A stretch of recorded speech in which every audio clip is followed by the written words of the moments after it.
Vibrant music teaching. Proven and practical Tips, strategies, and ideas for music teachers. You're listening to episode 70 of the Vibrant Music Teaching podcast. I'm Nicola Canton, and in this show I'm sharing an interview with Carina Busch about her experiences diving into preschool piano teaching.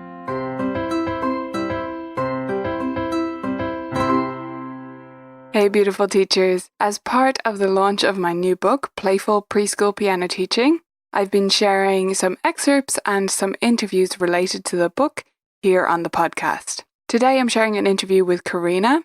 Carina and I chatted about her experiences diving into preschool piano teaching for the first time in Germany and about how she felt the need to get the parents involved and how she achieves that in her studio. Carina Busch runs her own piano studio from her home near Dusseldorf in Germany and teaches all ages, starting from 4 years. She loves to try new ideas and accompany her students on their way to a well-rounded knowledge of music and playing the piano. Carina writes a blog about piano teaching and her ideas and experiences. Written in German, it can be found at klavierpädagogikentdecken.de. I'm sure I am completely butchering the pronunciation of that, but it means in English, discovering piano pedagogy. Welcome to the show, Carina.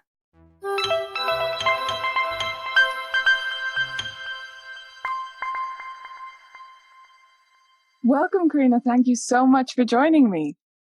Hi, Nicola. Thanks for asking me to join you. Oh yeah, delighted to have you here.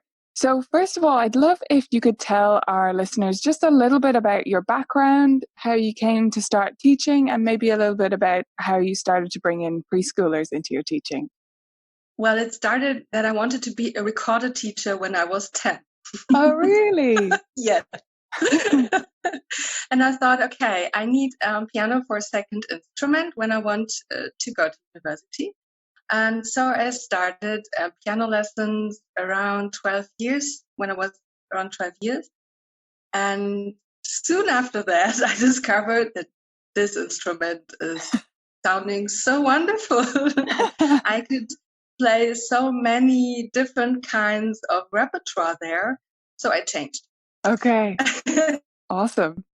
And then, so you started teaching. At what stage did you start teaching piano? I had my first student with 18 years. Okay. It was a friend of my mother. She was a teacher herself, and she said, well, just try. You want to study that? Just try. Here's my daughter. Okay. Wow.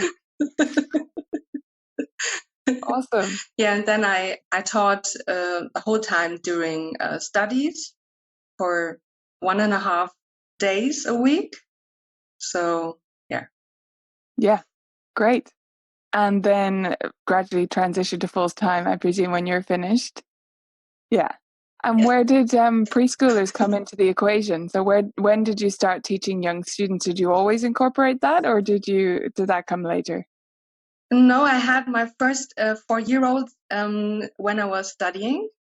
And yeah, I was finding out what I can do with them and how to make it interesting and how to explain the things, because they were just 4-year-old. Yeah. It's a different experience for sure. Yes. Yeah. So do you teach entirely one-on-one, or do you do any group lessons, anything like that? Just now I'm doing one-on-one. These 2 boys, they were in partner lesson. And I want to try body lessons now with the next coming preschoolers. Okay, interesting. Yeah. So why is it that you want to jump into body lessons and try that out? Because it's the combination, I think it's very, very strong. To have them separate, to work with them on pieces and on posture, on body movements, technique, but also to, playing music theory games. It's much more fun with a peer than with a teacher, I think. And to improvise what you are doing I think the combination is very, very good and more fun. Yeah, for sure. And it is great to still have that benefit of the one-on-one time, especially for those of us that's the format we're used to, and that we feel that we still need to, do things like work on posture and in depth on technique and stuff like that. Yes. I should have asked, is for the youngest age you've taught, or have you taught any 3-year-olds? Or is No. four is the minimum? Yeah. Yeah. It's a different line for everyone, so it's interesting. So how long are your lessons for preschoolers then? Do you teach 30-minute lessons, or what's the standard for you? Yes, I teach them for 30 minutes. I have to think about the coming body lessons, if I do 20-20 or 30-15. I'm not sure. I'm not sure yet. Yeah. Before that, I will have a look at the students during tryout lessons, and I think then I get a feeling what would be right for them. Okay. So do you teach all your students in 30-minute lessons anyway, or is that just your youngest students? Just for the young students, well, we couldn't get to anything just in 30 minutes. I really need 45 minutes. And it took a long time for the transformation to get them to 45 minutes. But now I have it in my contract and say it during tryout lessons that when they're turning 9 years latest, we will switch to 45 minutes. Okay, so up until age 9, you're sort of happy enough with 30? Or do you try and switch them earlier than that? It depends. I try. Last year started with 2 8-year-olds, and I just said, okay, we need 45 minutes, and that was perfect. Yeah. Okay, great. So, when you're teaching preschoolers, do you use any other stuff, or are you just at the piano? As in, do you have rhythm instruments or any other toys or anything that you find useful in your preschool lessons? I dream of a Cajun. I never, I don't have one, or cajon. I don't know. How is it called? I would say cajon, but I don't know if I'm right. Cajon. Okay, yeah. You pronounce it whatever way you think. I'm not sure of the pronunciation. I've only ever seen it written down as well. I would like to use that. Most of the time we just do clapping or touch. You say touch, tap, that kind of stuff. So what kind of materials? Well, the little erasers, of course. We need that. Yeah. Games. Those are the Iwako puzzle erasers for anyone. Yes. The famous ones. The famous ones. Those are the essentials, right? Yeah. Awesome. And I'm guessing there's a difference between what you're charging for 30 minutes and what you're charging for 45 minutes, but there's no difference in terms of preschoolers versus older. No. Yeah. Just standard rates. Yeah. So how do you plan your lessons then for your youngest students, or in general? How do you actually plan out lessons? Do you have do you have a written out structure? Do you type something and refer to it on an iPad, or how do you make your plans? Well, I have, of course, always the plan. I'm a big planner. I have some Excel spreadsheets, and I map out every step. When I'm introducing a new note or T or something like that, I know the exact way. I think it's very important for young students that the teacher has a structure. When I was finding my way, sometimes you have ideas during lessons and try to change the way you explain something, and then I saw they are lost. Right. And they needed some lessons to get it right. So I think it's very important to have a structure especially for beginners or for young beginners. Mm. Yeah, that is very important. So do you follow the same sort of structure for each lesson, like each week, the same kind of this and then this and then this, and just fill in the blanks, or is it different each week? No, I have a structure. First, listening to the assignments, and after that, a new piece or a game between. But yeah, we always start with the homework. Mm. Or I'm starting with when I have a theme month or theme weeks. Right now we are running the 1 minute challenge. Then I'm starting with that at the beginning, because otherwise I would forget it during lesson. And but when students come to lesson and said and starting with something they had problems with, or they come in and want to want to play this song right at the beginning, well, I'm fine with it. Mm. Yeah, awesome. And what about when the plan needs to be thrown out the window, or do you never do that? Say if you have always always. I'm a big planner, but I'm not fixed on that. Yeah. I just need to where I want to go. I don't care how long we need to get there, or sometimes students need something in between. Yeah, Mm-hmm. I think many people have problems with plans because they think they are fixed, made in stone, but they are not.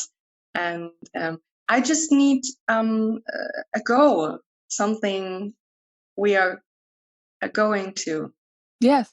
Yeah, you need a direction. Even if you end up going there on a different route, yes, you need to have that direction that you know where you're going. Exactly. Sometimes I also change the piece, because when I see, okay, we have only 2 or 3 weeks and then we have holidays, I won't start teaching a piece by rote.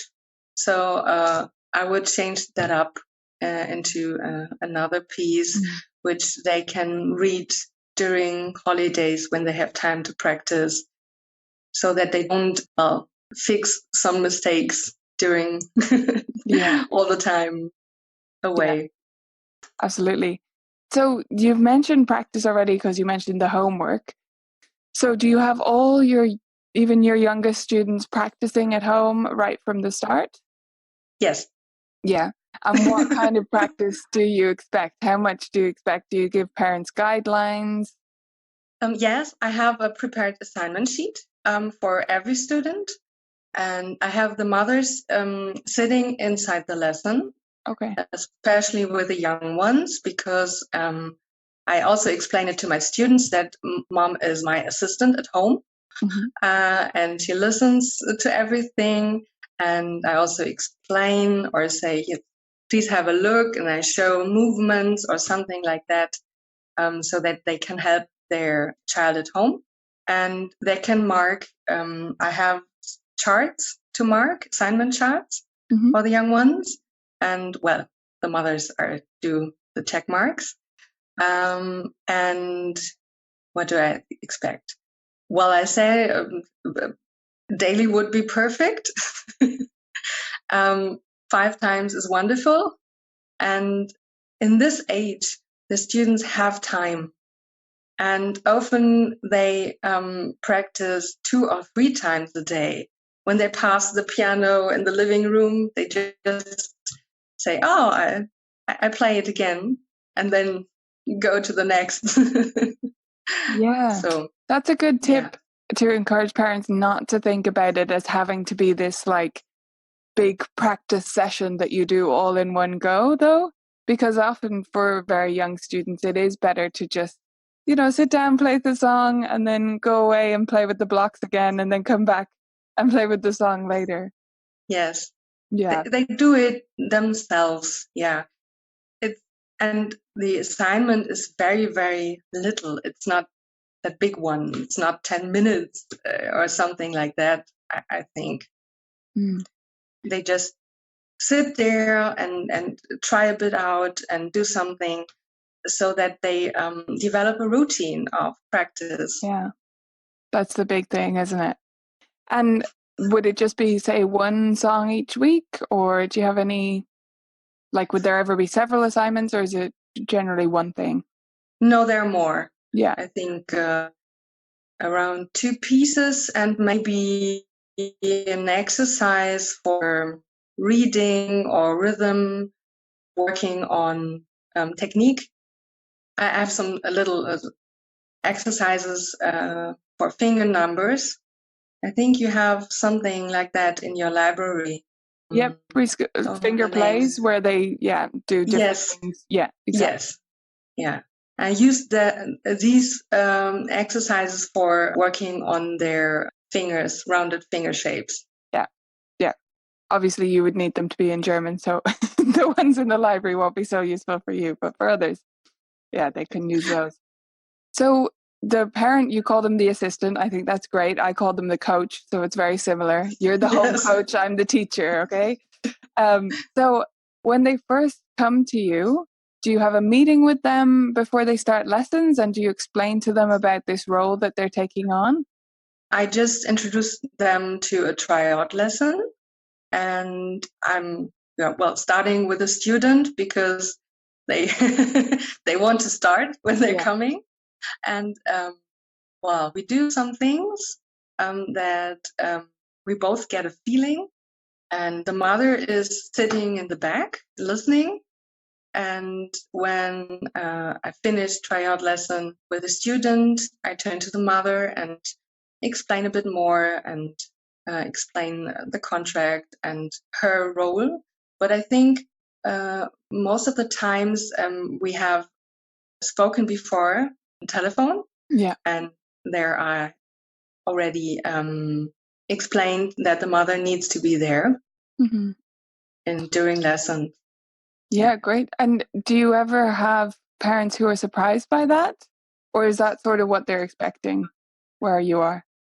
No, I think they're expecting that. And the children are young, and also the parents or the mothers, mostly they are the mothers, they are curious to see their child sitting there on the piano bench, I think, and they enjoy it, listening and seeing their child learn something. It's also a special situation for them because in school they are not sitting beside them. Yeah, definitely. No, it is a special thing. It's just sometimes parents can be a bit surprised, or maybe they didn't even realize their child was going to have to practice.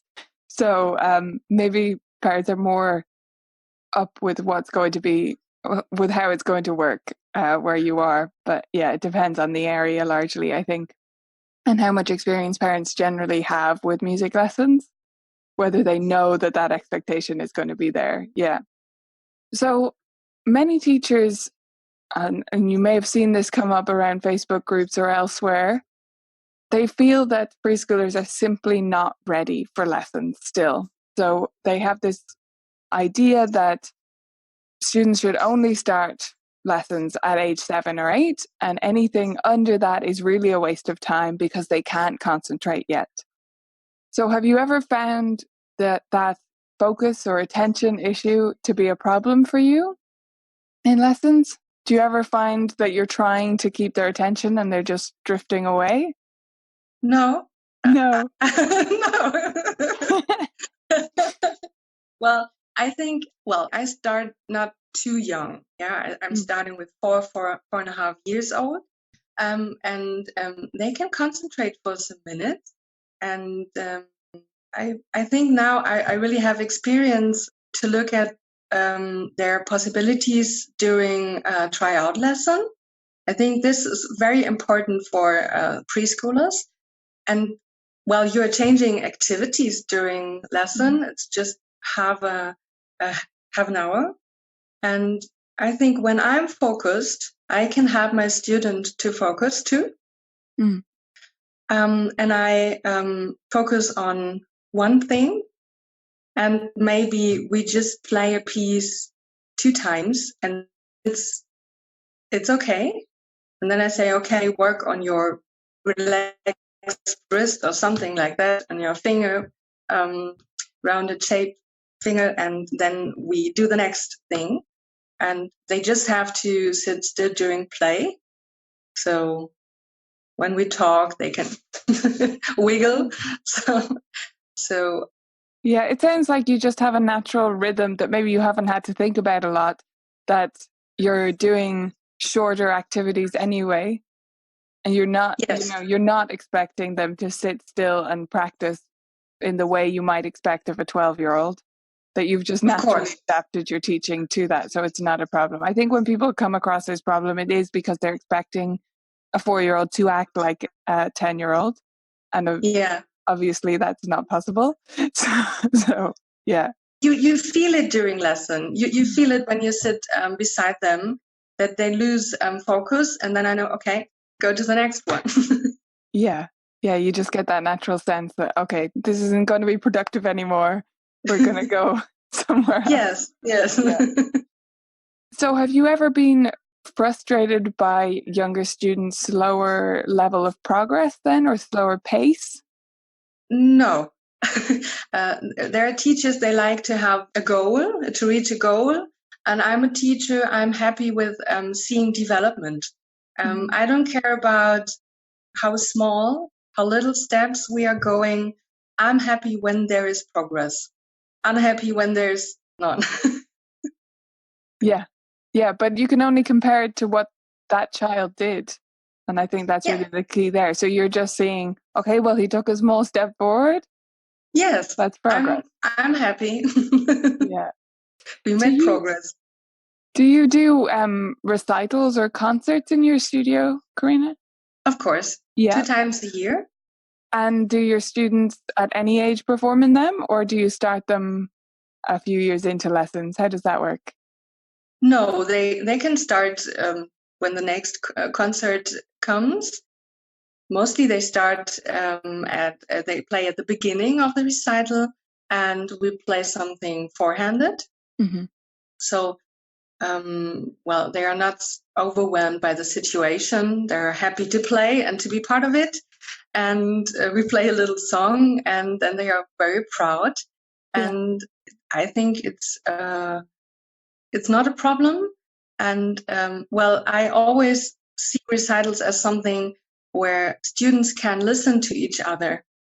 And so I think it's for the young ones important to listen to older students, to have an idea where they may go when they practice.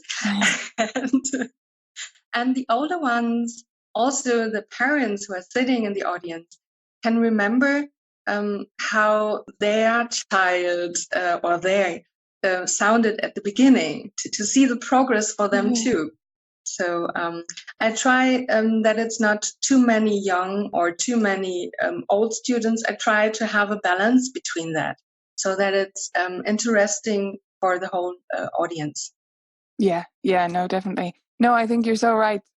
Seeing that progression and parents seeing it too, because you can forget by the time they're playing such and such and you're struggling with them practicing 4-octave scales or something, you forget, okay, they've come from all the way over there. Like, this is pretty amazing. Yeah, right. So do you find there's any difference in the level of nerves with your younger students? Do you find they get nervous, or do you find they get less nervous than your older students? They are less nervous because they are just happy to show something. and the older they get, well, they're starting to think about themselves more and what's happening when I'm making a mistake. And the younger child, not so much. Sometimes it depends on the personality. If it's a very shy child, yeah, maybe. But when I have the feeling that the child is not ready, I wouldn't suggest playing in a recital. Mm-hmm. Yeah, I agree with you. Definitely don't push them to play, but most of the time the youngest students are the least nervous. They just get up there with no problem at all, from my experience. And it doesn't really matter what they play either. Everyone's going to cheer because it's just impressive that their tiny fingers are doing anything. It's so sweet. Yeah. You mentioned that you play duet normally with them. Is there any particular books or repertoire that you like for your youngest students for recitals? I use Piano Pronto. So the first books are with written out company for Really nice duet parts, teacher. yeah. Yes, very nice. And I also use books from a German composer. I also use her method. Her name is Anne Terzi-Barschitsch. Okay. And I just see where they are, and then we learn a piece which fits in, and where there's something to accompany, and well, yeah, no problem. Yeah, perfect. And for that German composer that no one's going to be able to spell, you can give me a link if you have one, and I'll put it on the show notes if people are curious what kind of music it is. So Okay. How do you approach technique with your youngest students, Carina? Do you talk about technique straight away from the beginning? And do you have any tricks that you use or any particular method for that? Well, I start in the tryout lesson, because I think it's very important to see if they can round their fingers or not. Okay. When they can't round their fingers, I would wait some months for starting piano lessons, because I think 2 years ago, I made a test with 2 4-year-olds, twins, very, very sweet, but they couldn't hold their fingers. And the problem is, even when they are later able to round their fingers, the habit is so strong. It's so hard to change. So I'm waiting for that.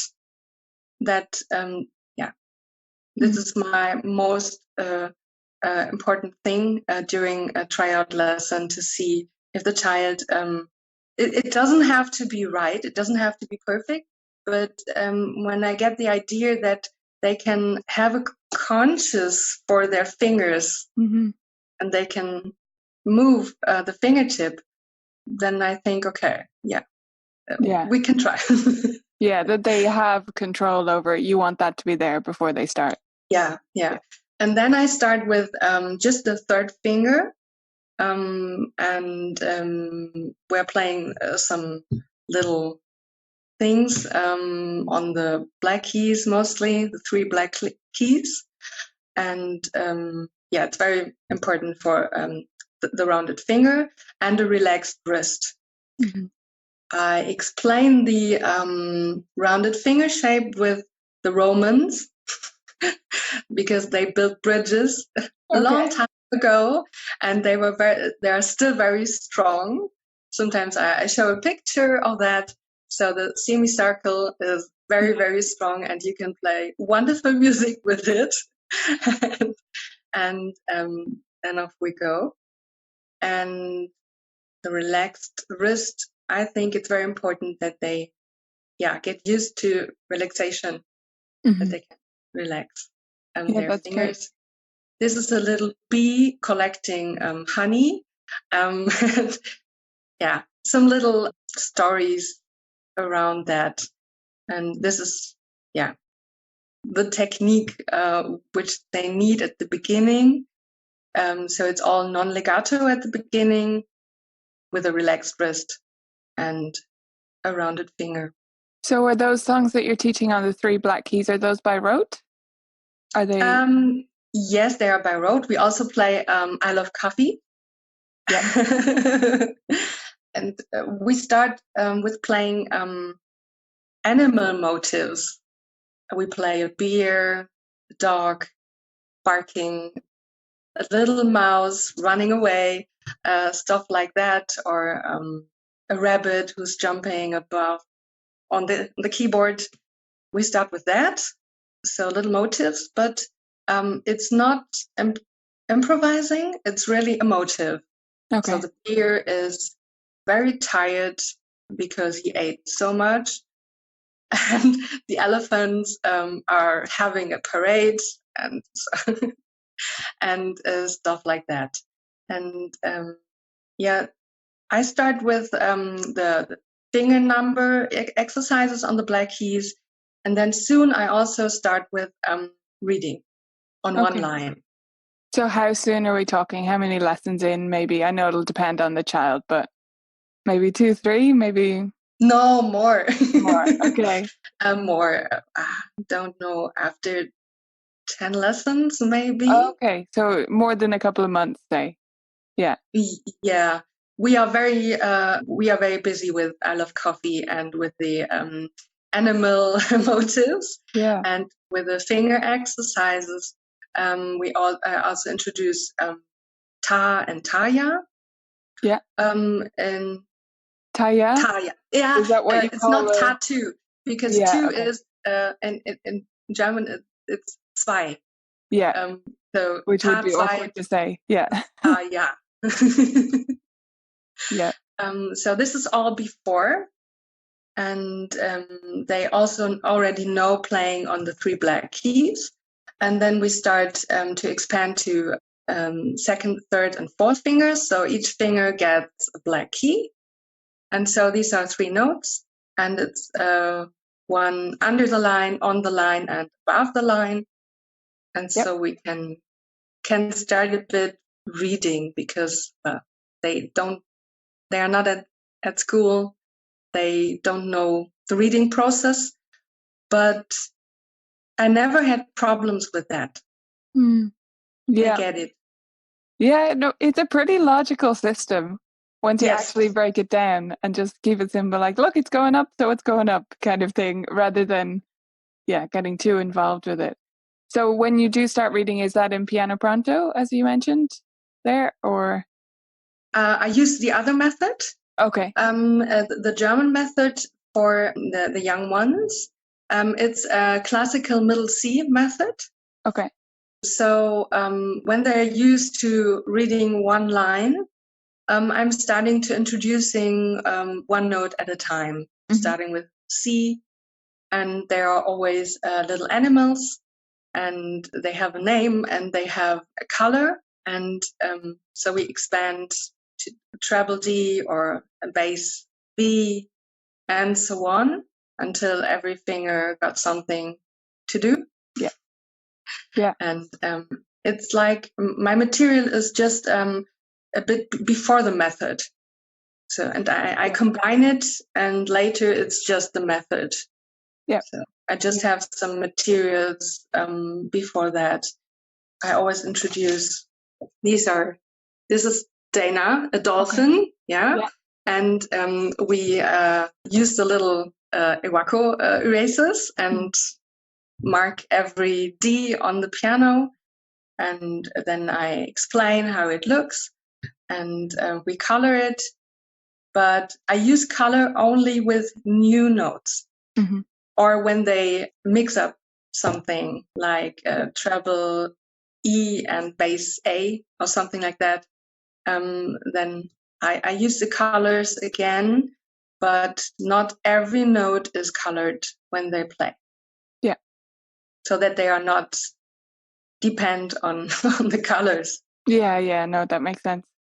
So what about other elements of your lesson? Are you getting them up and marching, or you mentioned clapping earlier? Is that to music that you have on in the background, or is it just solo? Just solo, yeah.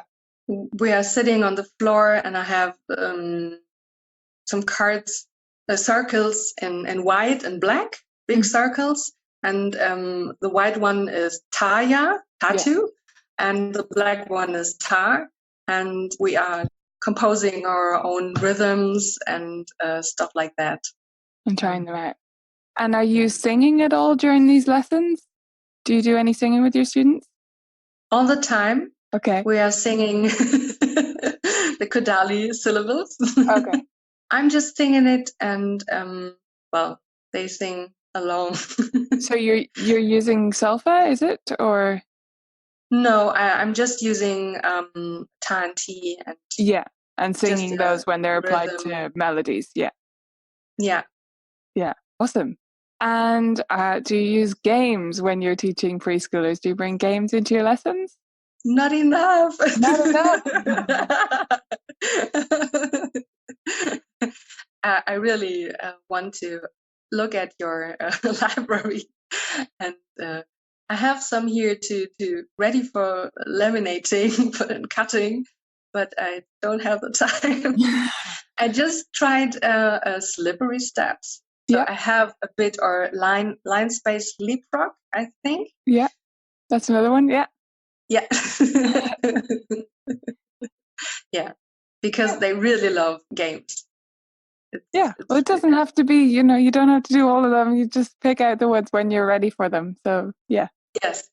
Yeah, absolutely.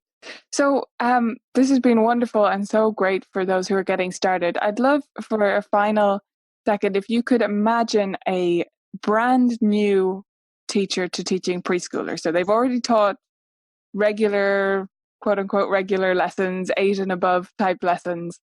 What tips would you have to share with them that maybe about mistakes you made when you first started teaching this young age group, or just general advice? Okay. Well, I would say start small. When you're used to one-on-one, just try one-on-one, and maybe not too young. When you're used to 7-year-old kids, maybe try 5-year-old one. Mm-hmm. Yeah, and then you can see how everything works. I think we have the possibilities to teach younger kids, because as teachers we have the ability to break something down in some smaller steps, and this is very important. I think the tryout lesson is very important. I always say I'm looking more at the mother than the child, because I can cope with a child, no problem, but when the mother is not Not engaged. Yeah. not engaged, and when she looks a little bit chaotic or unorganized, I don't think it's the right time to start with the child when it's that young. Then it should better wait till, I don't know, when the child is much older, when the child has an own sense of organization. I think. When they can organize their own affairs, because the parent is going to have to do everything. Yeah, So. when they are young, it's very, very important that they are on board. And yeah, my assistant, yeah, the rounded fingertips, I think, because otherwise the next years you are very busy and repeating yourself on and on, which we do all the time, but it don't have to be more. And I would say think through the first lessons, how to structure. As I said before, you can't change so fast with a very young student. It should be very logic, very step by step. And when you have an idea during lesson, I want to explain it different, or it's next time I would use another way, then make a mental note, but don't try it in the lesson with this child, because it will get lost and overwhelmed. And when you have map out 4 lessons, maybe don't map out the whole term, just 4 lessons, and then you see how small the steps need to be. Yeah, and then you can adjust later. Yes. Yeah, that's fantastic advice. Thank you so much for joining me for this today, Carina. It was great to chat with you. You're welcome, Nicola. I thank you for your wonderful community. Oh, not at all. It inspires me always, and the games are so much fun. That's wonderful to hear. Thanks again.